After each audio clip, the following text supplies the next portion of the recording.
10th 12th தமிழ்நாட்டில் result வந்துருச்சு. So இந்த ரிசல்ட்டை பற்றி என்ன நினைக்கிறீங்க? இந்த ரிசல்ட்டில் வந்து ஸ்டூடெண்ட்ஸ் என்னென்ன எடுத்துக்கிறணும்? அதே நேரத்தில் பேரண்ட்ஸ் ரொம்ப முக்கியமாக என்னென்ன விஷயங்கள் எடுத்துக்கொள்ளணும்? அப்புறம் ஸ்கூல்ஸ், அதை மேனேஜ் பண்ணக்கூடிய கல்வித்துறை, அரசாங்கம். இவங்கலாம் என்னென்ன ரோல் வந்து ஆக்சுவலா பண்ணணும்? ஆனா என்னென்ன பண்ணிட்டு இருக்கிறாங்க? எங்கெங்கெல்லாம் மிஸ்லீட் ஆறாங்கன்னு நினைக்கிறீங்க? கல்வி புலம் என்பதும், கல்வி சூழல் என்பதும் ரொம்ப திருப்திகரமாலாம் இல்ல. நான் ஒரு ஆசிரியராக அதை நான் ரொம்ப வந்து வருத்தப்பட்டு பதிவு பண்ணுறேன். அரசு பள்ளிகளில் கொரோனாக்கு அப்புறமாக எண்ணிக்கை அதிகமாக சேர்ந்துருக்கிறாங்க மக்கள். ஆனால் எத்தனை அரசு பள்ளிகளை புதிதாக இந்த அரசாங்கம் உண்டாக்கியிருக்கு அப்படின்னு பார்த்தா ஒரு பெரிய கொஸ்டின் மார்க். ஆசிரியர்கள் ஃபில் பண்ணப்படலை. ப்ரைவேட் ஸ்கூல்ஸ் இன்க்ரீஸ் ஆகிட்டே இருக்குது.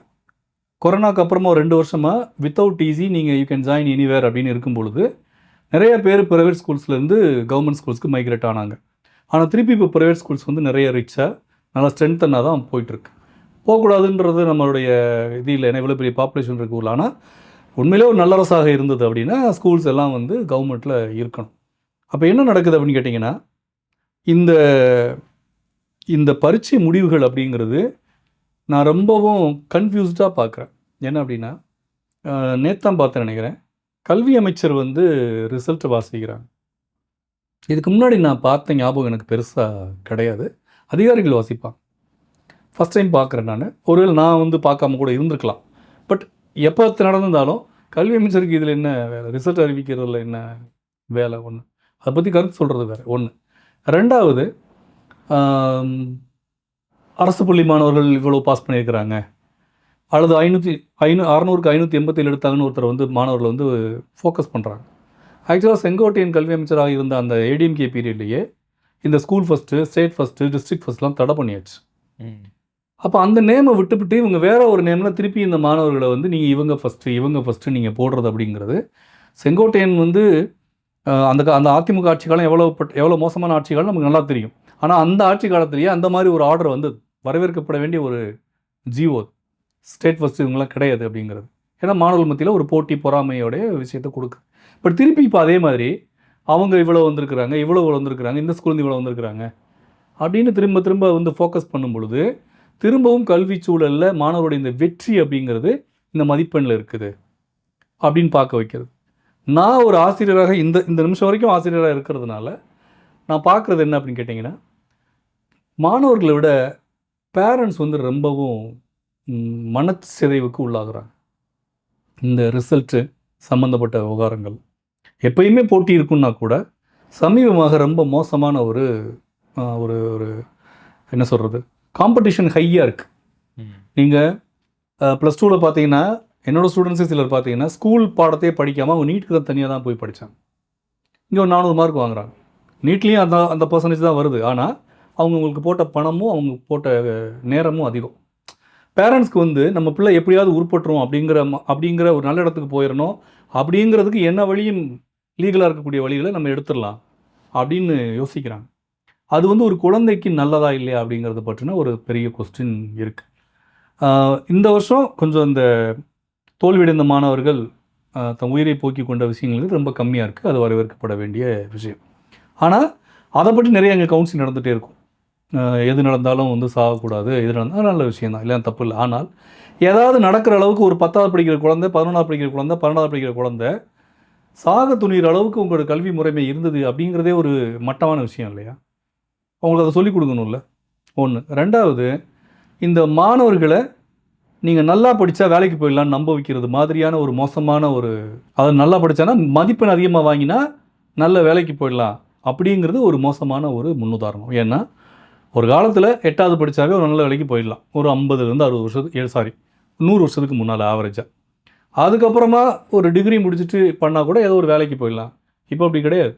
டிகிரி முடித்து எக்ஸ்ட்ரா நீங்கள் நிறைய திறமைகள் வச்சு நிறைய பணம் கொடுத்து நீங்கள் ஏதாவது ஒரு மால் ப்ராக்டிஸ் பண்ணி நீங்கள் போகணுன்னா கூட உங்களுக்கு வேலை உத்தரவாதம் என்பது நிச்சயம் இல்லை. அப்போ போட்டி ரொம்ப கடுமையாகுது. அப்படி இந்த போட்டி கடுமையாகிற இந்த சூழலில் இந்த மாணவர்களை முழுக்க ஒரு பந்தய குதிரைகளாக மாற்றுறாங்க இல்லையா, ப்ராடக்ட்ஸாக. அது ரொம்ப ரொம்ப மோசமான ஒரு விஷயம். இன்னொரு அடிஷ்னலாக என்ன சொல்ல விரும்புகிறேன் அப்படின்னா, 10th பப்ளிக்கு, 11th பப்ளிக்கு, 12th பப்ளிக். இப்போ நம்ம புதிய கல்விக் கொள்கையை தமிழகம் எதிர்க்கிறது. 5வது 8வதுக்கு 3வதுக்கெலாம் வந்து பப்ளிக் வைக்கிறத நம்ம இன்ன வரைக்கும் அமல்படுத்தலை. சிபிஎஸ்சி அமல்படுத்தியிருக்காங்க. நம்ம அதையும் சேர்த்து எதிர்க்கிறோம். ஆனால் 10, 11, 12 இந்த 3 வருஷமும் கம்ப்ளீட்டாக ஒரு குழந்தை வந்து பப்ளிக் எழுதும்போது அதோட சிக்கலை பற்றி நம்ம யார் இங்கே பெருசாக பேசுறது கிடையாது. முதல்ல 10வதுக்கு முதல்ல பப்ளிக் தேவையா அப்படிங்கிறத பற்றியே நம்ம திரும்ப விவாதிக்கணும். ஏன்னா ஒரு காலத்தில் 10க்கு அப்புறம் பியூசி, அதுக்கப்புறம் டைரக்ட் காலேஜ். அப்போ எம்ஜிஆர் பீரியடில் வந்து இல்லை இது 11 மேல்நிலை 1ஆம் ஆண்டு, மேல்நிலை 2ஆம் ஆண்டு. முதல்ல அது 11, 12 கிடையாது, +1 அண்ட் +2. அப்புறம் இன்னொரு விஷயம் இருக்குது. மேல்நிலையில் முதல் 2ல் மொழி பாடங்களை தாண்டி மற்ற 4 பாடம் அவங்க படிக்கிறாங்க இல்லையா, அந்த 4 பாடத்துலையுமே எந்த பிரிவு எடுத்துக்கிட்டாலும் சரி, எந்த பாடத்தை எடுத்துக்கிட்டாலும் சரி, ஒரு இயற்பியல்னு எடுத்துட்டிங்கன்னா அந்த இயற்பியல் இருக்கக்கூடிய ஒரு சில பகுதிகளில் 11லையும் +1லையும் சில பகுதிகளில் +2லையும் அவங்க படிக்கிறாங்க. ஆனால் +2வில் படிக்கிற மார்க் வச்சு தான் நீங்கள் காலேஜ் போக முடியும். 11th மார்க் வந்து கணக்கிலே கிடையாது. ஒரு காலத்தில் 11th ரிசல்ட்டே வந்து டிஸ்ட்ரிக்ட் லெவலில் தான் எக்ஸாம் நடக்கும், ஸ்கூலில் தான் போடுவாங்க. இன்றைக்கி வந்து அரியர் சிஸ்டம் மாதிரிலாம் வந்துருச்சு, அது வரவேற்கப்பட வேண்டியது. ஆனால் 11க்கு பப்ளிக் தேவையா? பப்ளிக் தேவைன்னா அது உண்மையிலேயே மேல்நிலை 1ஆம் ஆண்டு 2ஆம் ஆண்டுனா நீங்கள் 2 மார்க்குமே கணக்கெடுத்து வச்சுக்கணும். அப்படி கணக்குலையும் வைக்கல, அதை பப்ளிக்காகவும் இல்லாமல் ஆக்க மாட்டேங்கிறீங்க, அது பப்ளிக் எக்ஸாமாகவும் இருக்குது. ஸோ அது இம்பார்ட்டனா இல்லையாங்கிறத பற்றினே ஒரு சிந்தனை ஓட்டமே இல்லை. இப்படி ஒரு கல்வி முறைமை நம்ம புதிய கல்விக் கொள்கை எதிர்க்கிற மாதிரி நம்ம இதை எதிர்க்கிறது, இதை பற்றி விவாதிக்கிறதே கிடையாது. அப்புறம் ஒரு 14 வயசு 9th முடிக்கும்போது குழந்தைக்கு 14 வயசு ஆகும். 14, 15, 16 இந்த 17 வரைக்கும் கிட்டத்தட்ட 3.5 வருஷம் முழுக்க பப்ளிக். அப்போ என்ன நடக்குது தெரியுங்களா? 9th பாதியிலேயே 10th ஆரம்பிச்சிடுறாங்க. 10th முடிச்சு, ஏன்னா 10th பாதி 11th ஆரம்பிக்க முடியாது இல்லையா, அதனால் 10th எக்ஸாம் முடிச்ச மறுநாள்லேருந்து நீங்கள் எந்த கோர்ஸ் வேணாலும் படிங்க, பட் முதல்ல ஸ்கூல் வந்து அட்மிஷன் போடுங்கன்னு இப்போ தனியார் பள்ளிகள் வந்து கூவி விற்க ஆரம்பிச்சிட்டாங்க. அந்த குழந்தைக்கு சாய்ஸே கிடையாமல் இருக்குது. வேறு ஸ்கூல் சாய்ஸ் இருக்கணும், வேறு குரூப் சாய்ஸ் இருக்கணும், எதுவுமே இல்லை. அதே நேரத்தில் தகுதி வரையறைங்கிறது மதிப்பெண் மூலமாக இருக்கக்கூடாதுன்னு நம்ம சொல்கிறோமே தவிர, ஒரு சாய்ஸிங்கான ஒரு அளவுகோலே இல்லாமல் இருக்கணுங்கிறத நம்ம வந்து ஹையர் செகண்டரியில் என்னை பொறுத்தவரை நான் விரும்பலை. ஏன்னா அவங்களுக்கு விருப்பம் இருக்கணும், அதுக்கான சில எலிஜிபிலிட்டிஸ் அங்கே வச்சுருக்கணும். என்ன பண்ணுறாங்கன்னா, அரசு பள்ளிகளில் அல்லது எண்ணிக்கை மாணவரின் சேர்க்கைக்கு இடங்கள் குறைவாக இருக்கிற இடங்களில் இந்த மார்க்கை வச்சு சேர்த்துடுறாங்க. பட் ப்ரைவேட் ஸ்கூலில் பார்த்தீங்கன்னா 200 வாங்கினவங்களும் இயற்பியல், வேதியியல், உயிரியல் படிக்கிறாங்க, 490 வாங்கினவரும் படிக்கிறார். இப்போ என்ன இது நல்ல விஷயமானு கேட்டால் கண்டிப்பாக நல்ல விஷயம். ஆனால் அது அரசு பள்ளியில் கொடுத்தா தான் நல்ல விஷயம். ப்ரைவேட் ஸ்கூல்ஸில் கொடுக்கும்போது என்ன ஆகுதுன்னா, அப்போ பணம் கொடுத்தா நம்ம வந்து எந்த குரூப் சேர்ந்துலாம் போல அந்த குழந்தைக்கு முதல்ல ஸ்டோர் ஆகுது. நம்ம என்ன நினச்சிக்கிட்டு இருக்கோம் அப்படின்னா, பாரு உனக்கு அப்பா இவ்வளோ கஷ்டப்பட்டு படிக்க வச்சுருக்கிறேன், ஸோ நீ வந்து படித்து மார்க் வாங்கினா அடுத்தடுத்து உனக்கு திருத்திக்கணும். அப்படிலாம் திருந்த முடியாதுங்க மனுஷங்க. அப்போ என்ன பண்ணுவாங்க, நீங்கள் நினைக்கிறதுக்கு மாற என்ன நடக்குதுன்னா, கல்லூரி இது மாதிரி ஈஸியாக கிடச்சுன்னு நினைக்கிது. உண்மையிலேயே கல்லூரியில் இப்படி சிஸ்டமே கிடையாது. முழுக்க கிரேடு தான். இல்லையே கல்லூரியிலும் டொனேஷன் கொடுத்தாங்க. இல்லை மேனேஜ்மெண்ட் சிஸ்டம் நீங்கள் சொல்கிற ப்ரொஃபஷனல் கோர்சஸ்க்கு, ஆமாம், ஆர்ட்ஸ் அண்ட் சயின்ஸ் காலேஜுக்கு பரவலான கல்லூரிகளில் நீங்கள் இடஒதுக்கீடு இருக்குது, நீங்கள் அதுக்குள்ளே தான் போக முடியும். அதாவது இல்லவே இல்லைன்னு சொல்ல வரல, ஸ்கூலுக்கு இருக்கிற அளவுக்கான ஸ்கோப்பு ஸ்பேசஸ்ஸு கல்லூரிகளுக்கு இல்லை. அப்போ என்ன பண்ணுறான்னா, 600க்கு 350 மார்க் வாங்கின பையன் நமக்கு 11th 12th கிடச்ச மாதிரியே கல்லூரி கிடச்சிரும்னு நினைக்கிறேன். நிஜமாவே அப்படி கிடைக்காது. அப்போ திரும்பவும் எங்கே வழிவகுக்குன்னா, ஸ்கூல் மட்டும் நாங்கள் ப்ரைவேட் பண்ண மாட்டோம், காலேஜையும் ப்ரைவேட் பண்ணுறோன்னு அந்த ப்ரைவேட்டேஷன் நோக்கி திருப்பி போகும். அப்போ திரும்ப பணம் கொடுத்து படிக்கிற நிலைமைக்கு மக்கள் தள்ளப்படுறாங்க. நான் அதை சமீபமாக பார்க்குறேன். இன்னொரு விஷயம் நான் மிக முக்கியமான பார்க்குறது, மாணவர்கள்ட்ட இது வந்து என்னோடய சரௌண்டிங்கில் பார்க்குறேன், பட் ஓவரால் கணக்கு எனக்கு தெரியல, பட் ஓவராலாக அப்படி இருக்குங்கிற ஒரு கணிப்புலேருந்து நான் பேசுகிறேன். மாணவர்களுக்கு படிக்கக்கூடிய ஆசை குறைந்து கொண்டு வருகிறது. அதாவது 100 மார்க் வாங்கணுங்கிறது, மார்க் எடுக்கணும்னு ஆசை இருக்கும், அது படிக்கணும்னு ஆசை, அதுவும் இல்லைன்றேன். மார்க் எடுக்கிற ஆசையும் இப்போ கம்மியாகிட்டு வருதுன்னு சொல்ல வரேன் நான். அதான் நீங்கள் எக்ஸாக்டாக நீங்கள் சொல்லிட்டீங்க. ஏன்னா நான் இப்போ ஸ்கூலுக்கு போயிருக்கோம் இல்லையா, 60 பேர் படிக்கிற பிள்ளைங்க கிட்ட 100 மார்க் வாங்கணும்னு ஆசைப்படுறவங்கள கை தூக்குனா 45 பேர் தூக்குவாங்க. இப்போ 5 பேர் தான் தூக்குறான். அதில் ஒருத்தர் கூட வாங்குறாங்கல்ல, அது ஒருத்தர் வாங்குறார். மார்க் வாங்கினா தான் படிக்கிறதுன்னு கிடையாது, அந்த ஆசை இருக்கணும்ல அவங்களுக்கு. நான் நிறைய மார்க் வாங்கணும், நான் சென்டம் வாங்கணும் அப்படிங்கிறது ஒன்றும் இல்லை. அவன் என்ன நடக்குது அப்படின்னு கேட்டிங்கன்னா, எய்ம் இல்லாமல் போயிடுது குழந்தைங்களுக்கு. அந்த எய்ம் இருக்காதுங்க. 15 வயசு குழந்தைக்கு கிளியர் கட்டான விஷனும் கிளியர் கட்டான எய்மும் இருக்காது. ஆனால் எய்மே இல்லை அவங்களுக்குன்ற, ஏதோ ஒரு வகையில் ஏதோ ஒரு வேலைக்கு போயிடலாம், நம்ம அப்பா அம்மா நம்மளை செட்டில் பண்ணி விட்ருவாங்கன்னு நம்ப வைக்கிறாங்க. இது ஒரு கல்வி முறையோட தோல்வி. அவங்களுக்கு அட்லீஸ்ட் ஒரு பேஷன் இருக்கணும், நான் இதை படிக்க போகிறேன், அது படிக்க போகிறேன், அப்புறம் 2 3 சாய்ஸஸ் வச்சுக்கணும். ஒன்று கிடைக்கல இன்னொன்று, இது கிடைக்கல இன்னொன்று, இல்லைன்னா நான் லீகலாக ஏதாவது ஒரு வேலை பண்ணுவேன் அப்படின்னு இருக்கணும். இப்படி இப்போ என்ன இருக்குன்னா, ஏதாவது ஒன்று படிப்போம். ஐ திங்க் இந்த காலகட்டத்தில் அப்டேட் ஆகிருக்கக்கூடிய இந்த ஸ்டூடெண்ட்ஸ் மத்தியில் ஃப்யூச்சரை பற்றின ஒரு டிட்டர்மினேஷன் இருக்கணும். அரைமுறைமாவது இருக்கணும். இல்லைன்ற அது வந்து நான் விசிபிளாக இருக்குது. நான் பார்க்கும்போது அவங்களுக்கு அது வந்து பார்த்தீங்கன்னா, ஏன்னா டயர்டாயிடுறாங்க. 10th பப்ளிக்கு போயாங்கிட்டு, 11th பப்ளிக்கு, 12th பப்ளிக்கு. நான் அதுக்கு டெக்னாலஜி இம்ப்ரூவ்மெண்ட்னால, அதுக்கு வந்து அட்வான்ஸ்மெண்ட்னால அது எக்கச்சக்கமான மொபைலு, டிவி, ஏஐ எல்லாமே அதை பயன்படுத்துகிறாங்க. அப்படி இருக்கும் பொழுது நீங்கள் டெக்னிக்கலாக இப்படி வச்சுட்டு இந்த கல்வி முறையை அப்படியே வச்சுருந்தீங்கன்னா, இந்த குழந்தைக்கு இது வந்து ஒரு பெரிய கேப்பு விழுகும்.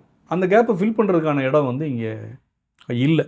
அப்படின்னும் போது இந்த தேர்வு, இந்த முடிவுகள்லாம் பார்த்தீங்கன்னு போது ஒரு இன்னும் சொல்லப்போனால் கல்வித்துறை அதிகாரிகளுக்கும் சரி, ஆசிரியர்களுக்கும் சரி, அங்கே வேலை பார்க்குற எல்லாருக்கும் சரி, மாணவர்களுக்கும் சரி, அரசியல் படிப்பை ஒரு பாடமாக கண்டிப்பாக வச்சுருக்கணும், வைக்கணும். ஏன்னா அரசியல், சமூக, அறிவியல் அறிவு இல்லாமல் ஒரு மாணவர்களை நீங்கள் வந்து ஒரு தகுதியுடைய மாணவர்களாக இந்த உலகத்தில் வாழக்கூடிய அளவுக்கு, சர்வே பண்ணக்கூடிய அளவுக்கான மனிதர்களின் உருவாக்கம் அப்போ தான் முடியும். அப்படி பண்ணுறது இல்லை.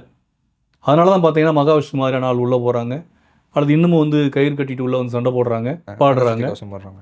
ப்ளஸ் வந்து ஏன் போன வருஷம் கொற்ற மலையில் 63 சிலையை தூக்கிட்டு போகலையா திருவண்ணாமலையில்? எல்லாம் தான். அது சரியாக தப்பாங்கிறது ஒரு பெரிய டிபேட். ஆனால் அதை கொடுக்குறீங்க, கொடுங்க. ஆன்மீகத்தை கொடுக்கணும் தெரியுது இல்லை, அறிவியலையும் அசலாக கொண்டு போங்கன்னு சொல்கிறோம். அப்போ மாணவர்கள் ஒரு பக்கமாக திருப்பி விடப்படுகிறார்கள். என்னென்ன அதை ஓப்பனாக சொல்லணும்னா, அது வந்து ஆன்மீகம், அறிவியல்லாம் வித்தியாசம்லாம் இல்லைங்க. தனியார் மயமாக மக்கள் மயமாக, இதுதான் கேட்டகரைசேஷன். ஸோ தனியார் மயத்தை நோக்கி அவங்க போகிறாங்க. எல்லாமே தனியார் மயமாக ஆக போகுது. கல்வி புல சூழலும் தனியார் மயமாக, அதாவது ஸ்கூலில் ப்ரைவேட்னா ஓகே, பழகிட்டோம், அதுவே கூடாது. மாணவர்களும் தன்னை தனியார் மயத்துக்கு பழக்கிக்கிட்டு இருக்கிறாங்க. நீ சிம்பிளாக சொல்ல போனால், ப்ரைவேட் ஸ்கூலில் படிக்கிற டீச்சர்ஸை பெரும்பாலான ஸ்டூடெண்ட்ஸ் வந்து பெருசாக ஒரு மரியாதைக்குரிய, மதிப்பிற்குரிய நபர்களாக பார்க்க மாட்டாங்க. கவர்மெண்ட் ஸ்கூல்லையும் பார்க்க மாட்டாங்கன்றது ஒன்று. ஆனால் அதை வெளில போய் வச்சுக்குவாங்க.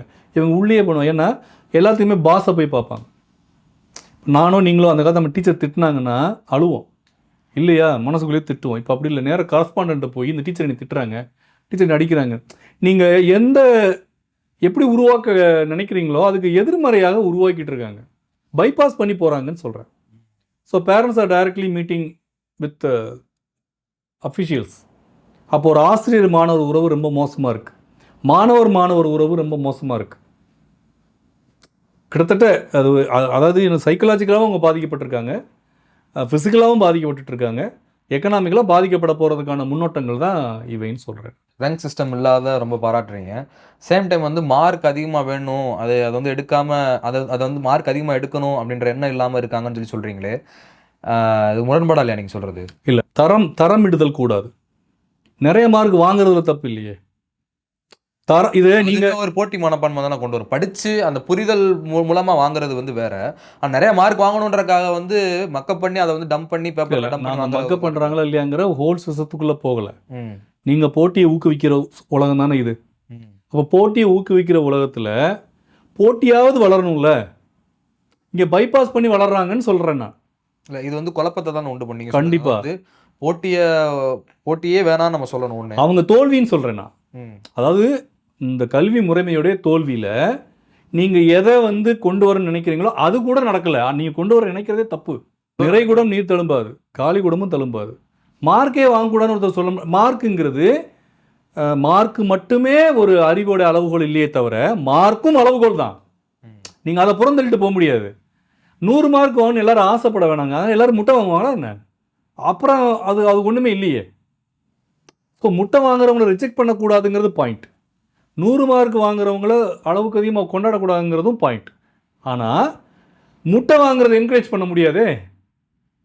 நீங்கள் 100 மார்க் வாங்கணும் அப்படிங்கிறது தட் மீன்ஸ் ஒரு துறை சார்ந்த அறிவை மேக்ஸிமம் பெற்றுக்கொள், இந்த மீனிங்கில் வச்சுக்கோங்க. அது மார்க் மட்டும் இல்லை. நீங்கள் மேற்கொண்டு என்ன படிக்க போகிறீங்கன்னு தெரியலங்கிறது பேஷனுக்குள்ளே தான் வருன்றேன் நான். தட் மீன்ஸ் என்னென்னா, நான் 25 வருஷமாக டீச்சராக இருக்கேன். அப்போ நான் கேட்கும் பொழுது I want to become an engineer, I want to become an doctor, ஏதோ ஒன்று சொல்லுவாங்க. இப்போ அப்படிலாம் இல்லை, படிப்போம் சார் அப்புறம் பார்த்துக்கலாம், இந்த போக்கு சொல்கிறேன் நான். இல்லை, so I am not suppose to take இந்த மார்க் வாங்குற ஆசையை பற்றி நான் பேசலை. அந்த குழந்தைக்கு படிக்கணுங்கிற ஒரு சிந்தனையில இருந்து அவங்க டிவேட் ஆகுறாங்கன்னு நான் சொல்கிறேன். இல்லை அது வந்து மேபி வந்து உங்ககிட்டயோ அல்லது நீங்கள் அந்த கணிப்பில் சொல்கிறீங்கன்னு முன்னாடி சொன்னீங்க அந்த அர்த்தத்திலேயே வந்து உங்ககிட்ட வராமல் இருந்திருக்கலாம், அதாக இருந்திருக்கலாம். அவங்களுக்குள்ள ஒரு விஷயம் இருந்திருக்கும், அவங்களுக்குள்ள ஒரு எய்ம் இருந்திருக்கலாம். அது ஒரு சப்ஜெக்டிவான மேட்டர். நம்ம வந்து எதையுமே இதுதான் சரி தப்புன்னு சொல்ல முடியாது, சப்ஜெக்டிவான மேட்டர். ஸோ அவங்களுக்குள்ள ஒரு விஷயம் இருந்திருக்கலாம்.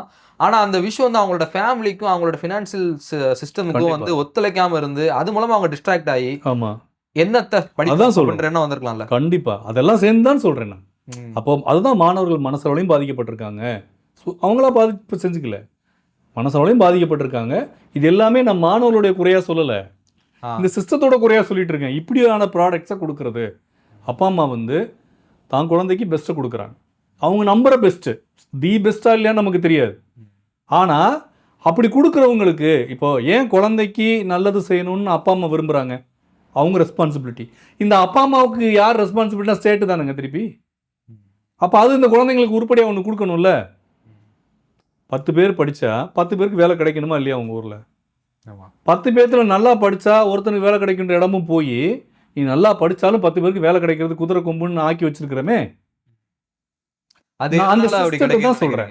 எதனால வந்து 10 பேருக்குமே வேலை கிடைக்காத நிலைமை இருக்குன்னு நினைக்கிறீங்க? அரசாங்கத்தோட பாலிசி மேட்டர் தான் அது. ஒரு இந்தியாவில் இருக்கக்கூடிய இந்த பேர் என்ன சொல்கிறது, மக்கள் வளத்துக்கு எவ்வளோ ஆப்பர்ச்சுனிட்டிஸ் நீங்கள் உருவாக்கியிருக்கணும். வேலையின்மை எப்படி வருங்க? வந்து உல்டாவா பார்க்குறாங்கல்ல. ஆமாம், இவ்வளவு இருக்காங்க, போட்டியா இருக்கு. நீங்க சொல்லும்போது கூட சொன்னீங்க போட்டின்னு சொல்லிட்டீங்க. போட்டி திணிக்கப்பட்டிருக்கு, போட்டி இல்ல, எக்ஸிஸ்டிங் இல்ல, போட்டி உருவாக்கப்பட்டிருக்கு. நான் என்ன சொல்றேன், எப்போ போட்டி வருங்க? நெருக்கடி வரும்போது தான் போட்டி வருது. அப்போ அதுவாக வர நெருக்கடி வேற, நீங்கள் அந்த நெருக்கடியை வர அறிகுறி தெரியும் பொழுதே படு நெருக்கடியை கொடுக்கறது வேற. நீங்கள் சொல்லுங்கள் சிம்பிளா, நான் சின்ன வயசில் தண்ணியை விலைக்கு வாங்கி குடிச்சதே இல்லைங்க. இப்போ தண்ணி நான் விலைக்கு வாங்கி குடிக்கிறேன். என்னோட தாத்தா அது இமேஜின் கூட பண்ணியிருக்க மாட்டார். இன்னும் உங்கள் பேரம்பேத்தி வர்ற காலத்தில் காற்றையும் நீங்கள் வந்து காசு கொடுத்து வாங்குவோன்னா அப்போ தான் தெரியும். அப்போ இந்த வேலை வாய்ப்பு இந்த மாதிரி தான்ற. ஒரு அரசை பொறுத்தளவில் உணவு, உடை, இருப்பிடம், வேலை வாய்ப்பை மக்களுக்கு உறுதிப்படுத்தியிருக்கணும்ல. நீங்கள் எனக்கு போட்டி எப்போ கொடுக்கணும்னா புதிய புதிய கண்டுபிடிப்புகள் எனக்கு போட்டி மனப்பான்மை உருவாகியிருக்கணும். புதிய புதிய கன்ஸ்ட்ரக்ஷன் பண்ணுறதுக்கு எனக்கு வந்து போட்டி மனப்பான்மை இருக்கணும். கலைகளை உருவாக்குதில்லை, இன்னும் அட்வான்ஸ் டெக்னாலஜியில் இம்ப்ரூவ் ஆகல. இங்கே என்ன பண்ணி வச்சிருக்கீங்க, ஸ்மார்ட் பாலிசிஸ்ட் வந்து டெவலப்மெண்ட்ல கூட போட்டியில் உருவாக்கி வந்திருக்கணும். அப்படி வராமல் 3 வேளை கஞ்சி குடிக்கிறதுக்கு நான் கடும் போட்டி பண்ணாதான் எனக்கு 3 வேளை கஞ்சிங்கிற நிலைமை கொண்டு வந்து விட்டுட்டு இதுக்கு பேர் போட்டிப்பீங்களா? அது பேர் போட்டி இல்லை, எனக்கு நிர்பந்தம், நெருக்கடி.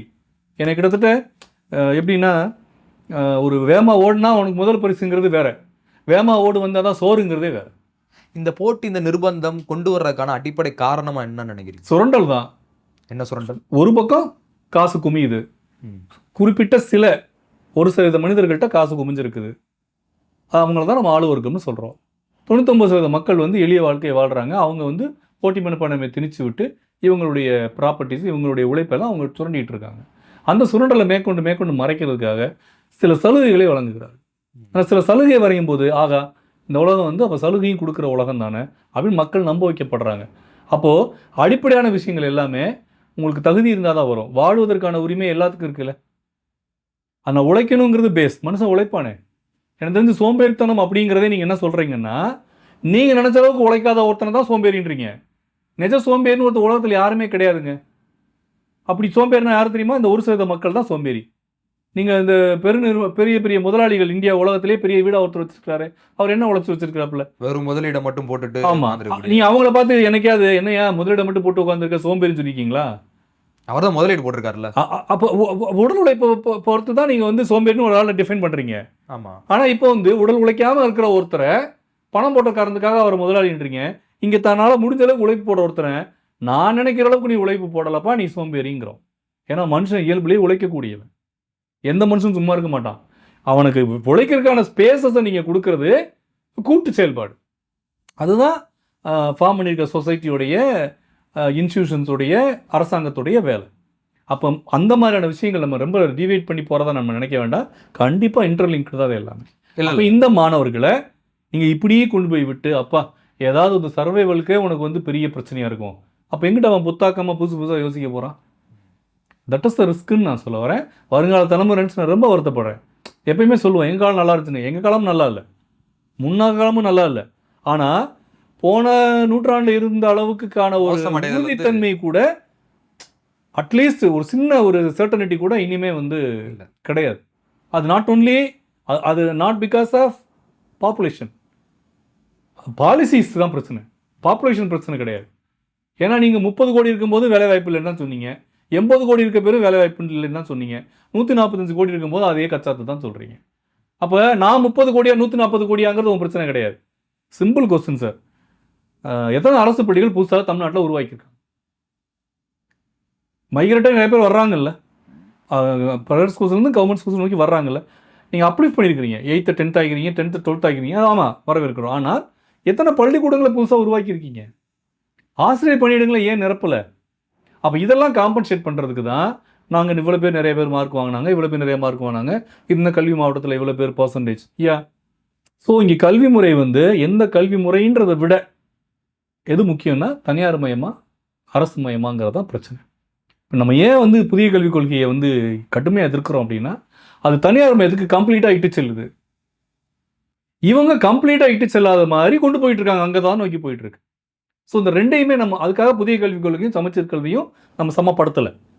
கண்டிப்பாக புதிய கல்விக் கொள்கையை ஏற்றுக்கொள்ளவே முடியாத நமக்கு தேவையில்லாத ஒன்று.